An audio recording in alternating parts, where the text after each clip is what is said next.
మరో వారం రోజుల్లో ఐపీఎల్ ప్రారంభం కానుంది. ఇప్పటికే అన్ని టీమ్స్ ప్రాక్టీస్ కూడా మొదలుపెట్టాయి. అన్ని టీమ్స్ తమ కెప్టెన్లను ప్రకటించారు కూడా. చివరిగా ఢిల్లీ కెప్టెన్గా అక్షర్ పటేల్ ఎంచుకుంది. కేఎల్ రాహుల్ సారథ్యంలో టీం నడుస్తుందని అందరూ భావించినా ఇందుకు రాహుల్ నిరాకరించాడు. దీంతో అక్షర్ పటేల్కి కెప్టెన్ బాధ్యతలను అప్పగించింది. అంతకుముందు లక్నో కెప్టెన్గా రిషబ్ పంత్, పంజాబ్ కింగ్స్కు శ్రేయస్ అయ్యర్, కోల్కతా కెప్టెన్గా అజింక్య రహానే, రాయల్ ఛాలెంజర్స్ బెంగళూరు సారథిగా బ్యాటర్ రజిత్ పటీదార్ పేర్లను ప్రకటించారు.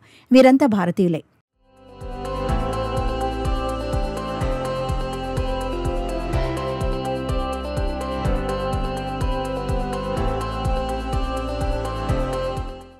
Gujarat Titans, Mumbai Indians, Chennai super కింగ్స్లకు శుభ్మన్ గిల్, హార్దిక్ పాండ్యా, రుతురాజ్ గైక్వాడ్లో ఈ సీజన్కు కెప్టెన్గా కొనసాగుతున్నారు.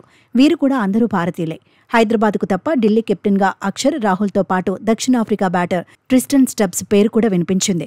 చివరకు అక్షర్ని ఖరారు చేశారు. దీంతో ఐపీఎల్లో 10 జట్లకు గాను 9 జట్లకు భారతీయులే సారథులయ్యారు. ఒక్క సన్ రైజర్స్ హైదరాబాద్కు తప్ప.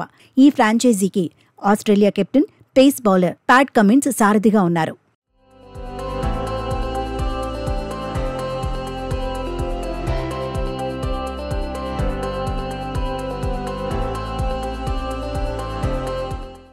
సన్ రైజర్స్ తొలినాళ్లలో ధావన్ కెప్టెన్గా పనిచేశారు. ఆ తర్వాత ఆస్ట్రేలియా బ్యాటర్ డేవిడ్ వార్నర్ దాదాపు 6 సీజన్లు కెప్టెన్గా చేసి 2016 కప్ను కూడా అందించారు. ఆ తర్వాత కేన్ విలియమ్సన్, మర్క్రమ్ కెప్టెన్గా చేసి విఫలమయ్యారు. చివరి సీజన్లో మాత్రం కెప్టెన్ బాధ్యతలు చేపట్టిన ఆస్ట్రేలియా బౌలర్ కమిన్స్ జట్టును ఫైనల్ వరకు తీసుకెళ్లారు. దీంతో ఈసారి కూడా అతన్నే కెప్టెన్గా నియమించింది.